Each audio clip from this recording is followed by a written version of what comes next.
Globally, an estimated 500 million persons are disabled. More than 80% live in poor countries, and more than 50 million are children. In the Central American nation of Belize, more than 35,000 persons are believed to have some form of disability. But officials can only estimate how many of those persons are children. The problem is knowing the real number of children with disabilities, because those children are mostly invisible. They stay at home and the communities are hiding them, and you don't see them in school, you don't see them in health center, and this is the major problem. According to Nadine Perrault, Regional Child Protection Officer for the United Nations Children's Fund, fear, shame, stigma, and discrimination has led to a sad state of affairs. Only a few countries have really made efforts to put those children in the forefront and to have inclusive policy that really include the child with disability. They will be left alone without any kind of support, without any kind of activities, so they would be just there. But what people do not understand, that people with disabilities, not only they have rights, but they are also, like everybody else, they can do things and they have the right to express themselves. In 2005, nurse Laura Longsworth conducted a situational analysis of children with disabilities in Belize.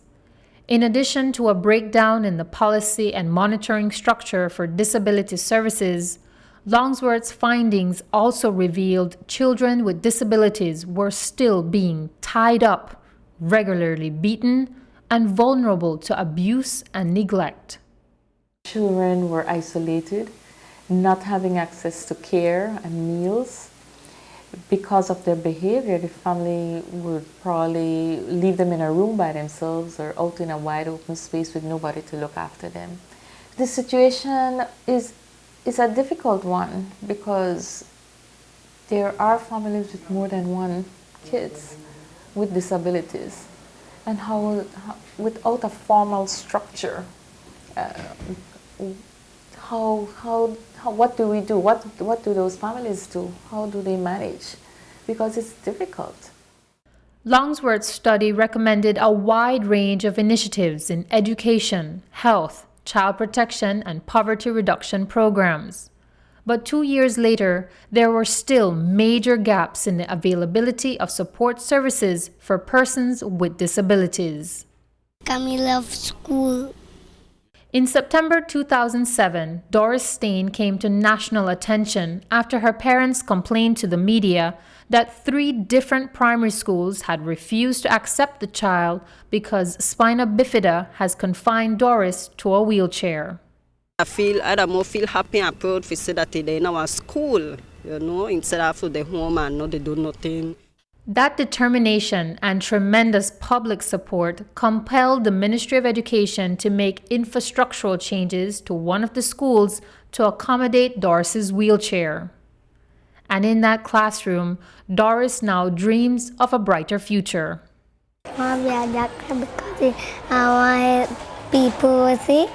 But Stain's story is not an isolated case.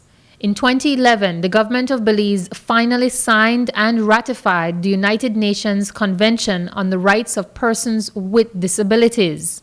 But there is still a need for laws dealing with accessibility for persons with disabilities and protecting them from job discrimination. Belizeans of all ages with disabilities continue to struggle for inclusion. If we don't take care of our children, it says a lot about our society and about the people that we are. Special Envoy for Women and Children, Kim Simplis Barrow, has become an important voice for disability support services. Since her appointment in 2008, Barrow has made it her mission to make improving the quality of life for children with disabilities a national priority. I would want to see children happy with them being who they are. And with children with disabilities, it's accepting, this is who I am. But there's so much that I can give you, even though I have a disability. Officially, Belize's history of disability services dates back to its independence in 1981, which was coincidentally the International Year for Disabled Persons. Over the next 2 decades, some milestones were achieved in the private and public sector, thanks in part to parliamentarian the Honorable Philip Golson, who was visually impaired. Many innovative programs have been designed to support persons with different abilities, but few were ever implemented. In 2000, a lack of resources led the government of Belize to divest disability services in the hopes that a non-governmental body would attract much-needed funding. But the plan backfired as structured services, policy, and monitoring fell apart. In the aftermath, the Community Agency for Rehabilitation and Education, CARE, was formed in 2002 by concerned citizens.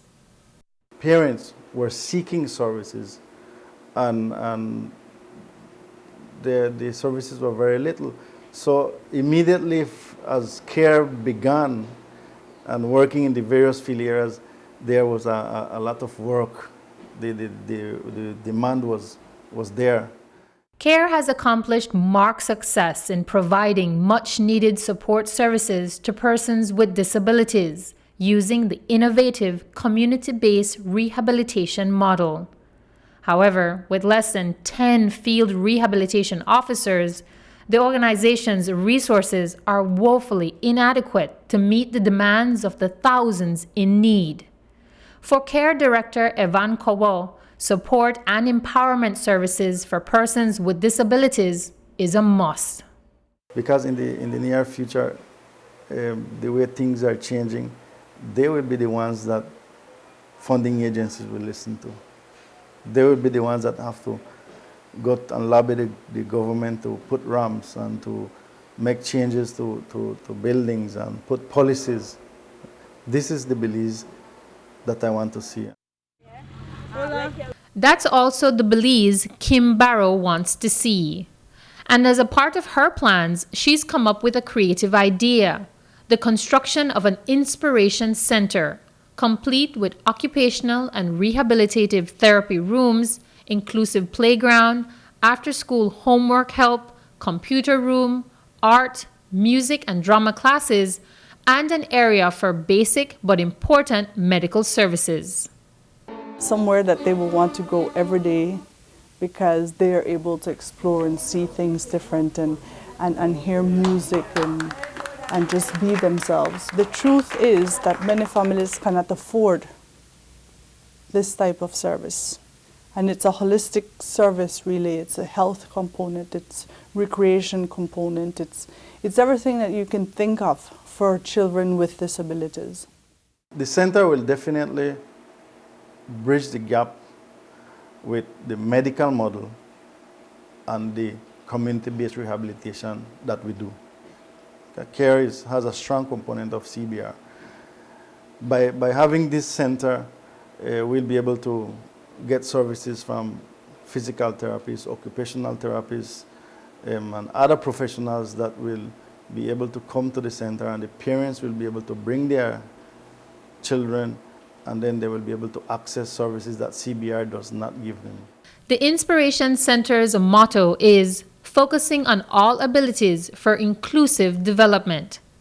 The center is designed to erase fear, stigma, and discrimination, and will serve both the able and the differently abled.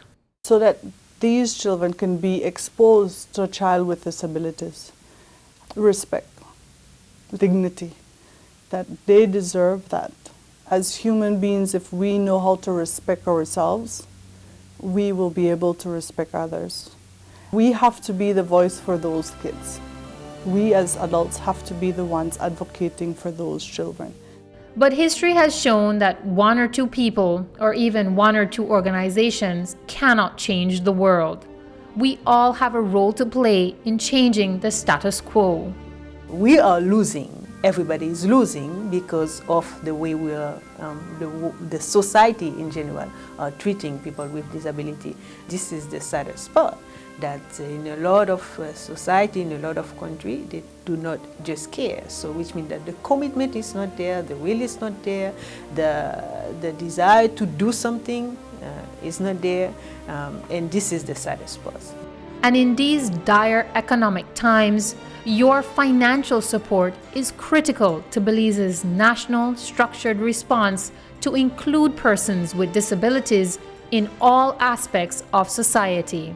Resources are a major issue, and I think that if there was a coming together of everybody to identify sources of funding that would support the initiative, that would be better.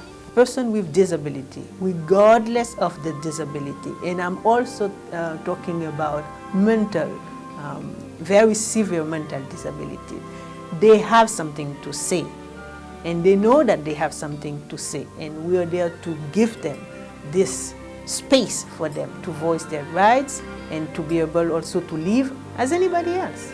I think it's important that we look at our children and we afford them the opportunities that they deserve. Because children are our future, but they're also our present. Nothing for us without us. Help us give children with disabilities the basic human rights they are entitled to. Please contact the Office of the Wife of the Prime Minister to find out how you can financially support efforts to create a Belize fit for all children, including those with different abilities.